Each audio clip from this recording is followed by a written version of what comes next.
Welcome back. You're watching World Talks, and I'm your host, Klaudia Czerwińska.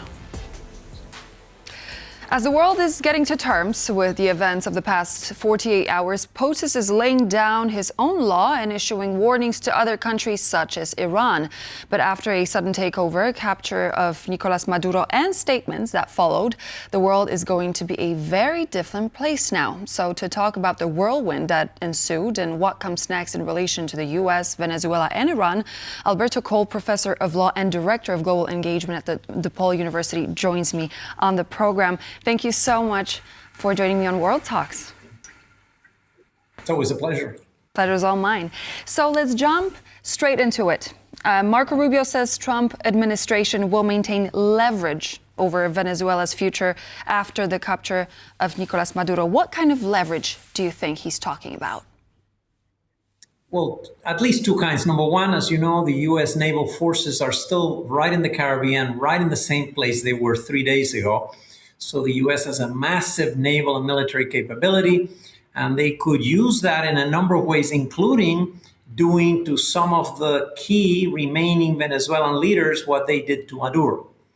And secondly, the United States also announced at that same press conference that we would continue the policy of interdicting Venezuelan oil, keeping it from going to markets. Venezuela is still under sanctions, U.S. sanctions. And so technically, most of that oil coming out from Venezuela is under U.S. sanctions, and the U.S. is going to exercise its authority under those sanctions to interdict those tankers and make it very difficult for Venezuela to export much of its oil. So that will create a tremendous pressure on these remaining regime leaders to come to terms. In other words, they woke up this morning and they said, okay, we're still here, Maduro is gone, but we've got the same problems. We've got the American warships, and we also have the oil sanctions, and very little of that oil is going to be sold. So the U.S. has a lot of leverage if it chooses to use it. Obviously, one of the big announcements that we've heard from President Trump was that the U.S. is going to be in charge of running Venezuela. And we've heard from Marco Rubio, who said and argued that the administration needs to deal with the immediate reality, and said that discussing potential timeline of elections in Venezuela is, quote, premature. How long do you think Venezuela could go on without actually having an opportunity to elect its next leader while being under U.S. control? It's anybody's guess. So first of all, the United States right now does not control Venezuela. You know, Venezuela is still under the control of this small clique of people who were associates of Maduro, who have been running Venezuela as a dictatorship for the last basically 12 years, 20 if you extend it to Hugo Chavez. So the U.S. is not running Venezuela. The Venezuelan dictatorship is still in place. So the question is, how do you move this situation into one where there's a slow transition? There are two big issues here. One is economic. In other words, the country's economy has been destroyed by the Maduro dictatorship. Venezuela's GDP has shrunk by 70% under Maduro's leadership. Okay. And the second issue is, of course, the political one. Lots of Venezuelans are sick and tired of the dictatorship. They voted massively against the dictatorship in the summer of 2024 in elections that were supervised by international observers, in which these observers agreed that Maduro lost decisively. And so the question is, how do you move to a situation where eventually you do have elections in which political parties of all persuasions, including the opposition that wants to unseat the Chavista party of Mr. Maduro, can compete and win as they did in 2024. And that's anybody's guess how this is all going to play out. If you had heard the president talk about American oil companies, that's only a small piece of this, okay? American oil companies could go in, help rebuild Venezuela's oil production, which has crashed spectacularly. When Mr. Maduro took power in 2013, Venezuela was producing about 3 million barrels of oil a day. Today, it barely produces 900,000 barrels of oil a day. Okay.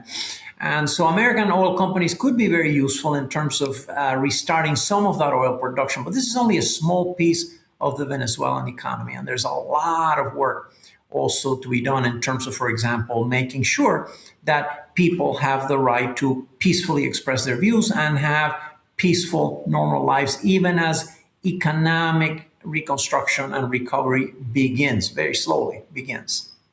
And by the decision of Venezuela's Supreme Court, we know that Vice President Delcy Rodriguez is meant to assume the role of acting president immediately as of Sunday in the absence of President Nicolas Maduro. We've also heard we've heard some comments about what could potentially happen, and we've heard if she doesn't want to do what's right, then there's going to be troubles, according to President Trump in an interview for The Atlantic magazine. What is U.S. expectation regarding Ms. Rodriguez? What would she have to do? How would she have to act for them to think that she's doing what's right for Venezuela? Basically, she would either have to leave the country and go to a safe haven, and lots of countries would be prepared to offer a safe haven. Turkey's be one of them that the U.S. has been negotiating with, Qatar, the Middle East, and of course Russia would always love having her if she wanted to go there. But if she decides to stay, eventually she'd have to basically agree to something that's be very difficult for her to do. She's a longtime party hardliner and a key supporter of Maduro, but she'd have to agree to basically the slow dismantling of the regime. And that means not just allowing elections, but also it means dismantling the regime's repressive security apparatus. She would basically have to agree to dismantle the very system that enables her and her associates, including her own brother, by the way, who currently is in charge of the National Assembly, to remain in power. People say that she's ruthlessly Machiavellian, that she's an opportunist, incredibly flexible. Could she refashion herself into the kind of politician, even a left-wing politician that could successfully compete in a future democratic, pluralistic Venezuelan system? She could do that. It'd be a stretch for her, but she could do it. And the question is whether she'd be willing to do it. But she'd have to make a lot of concessions to the United States. And remember, Mr. Rubio has some very specific ideas about what Venezuela should look like. And they include economic pluralism, a democratic system, and ultimately a clean out of this very repressive, Cuban-supported security apparatus that keeps the current figures in power. I would like us now to take a moment to listen to what U.S. Secretary of Defense Pete Hegseth had to say in regards to the latest developments in Venezuela, but also referring to Iran. Let's take a listen. The coordination, the stealth, the lethality, the precision, the very long arm of American justice, all on full display in the middle of the night. Nicolas Maduro had his chance, just like Iran had their chance, until they didn't and until he didn't. He effed around and he found out. President Trump is deadly serious about stopping the flow of gangs and violence to our country, deadly serious about stopping the flow of drugs and poison to our people, deadly serious about getting back the oil that was stolen from us, and deadly serious about reestablishing American deterrence and dominance in the Western Hemisphere. And I can't help but bring this one sentence from that soundbite forward. Maduro has his chance just like Iran had their chance.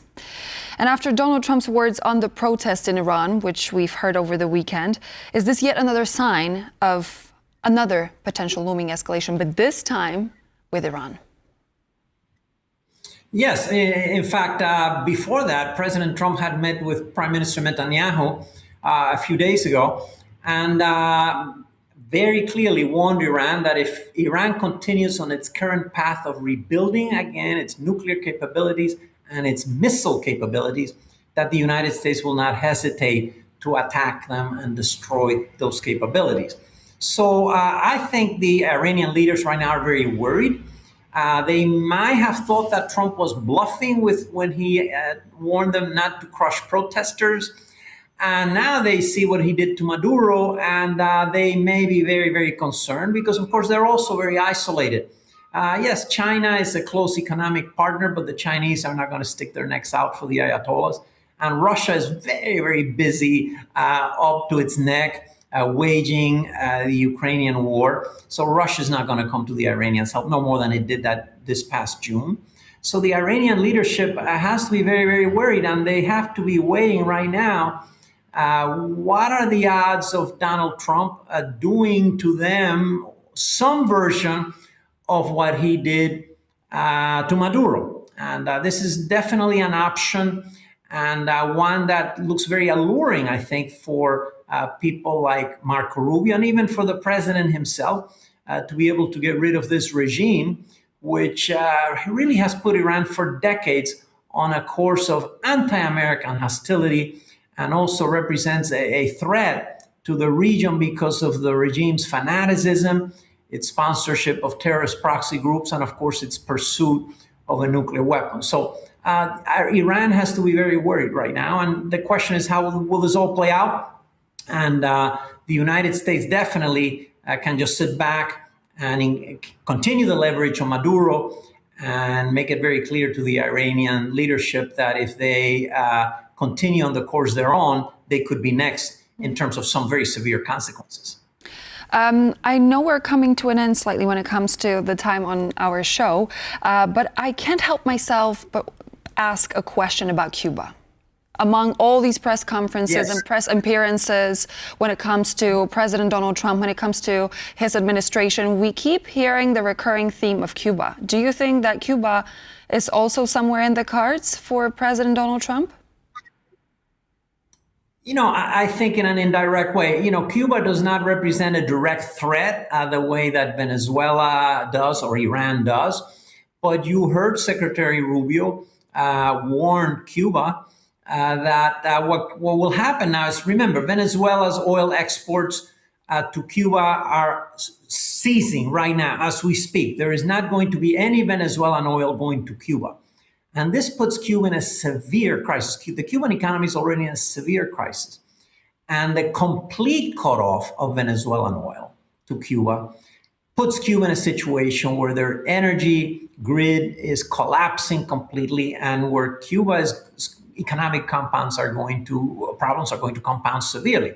So the question is, will the government in Havana survive this crisis? How will they respond? I mean, they will probably try to do what they've done in the past, which is look for some international partner that can rescue it.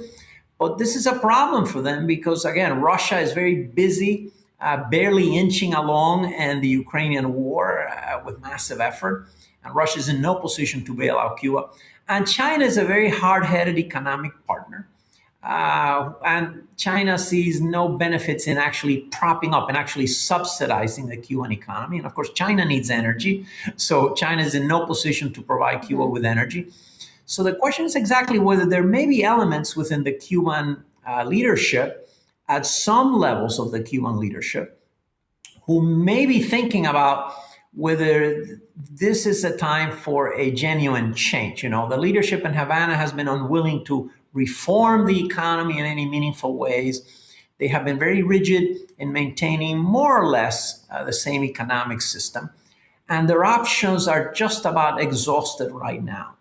And so it's anybody's guess. But again, I think Secretary of State Rubio sees this as a long-term play.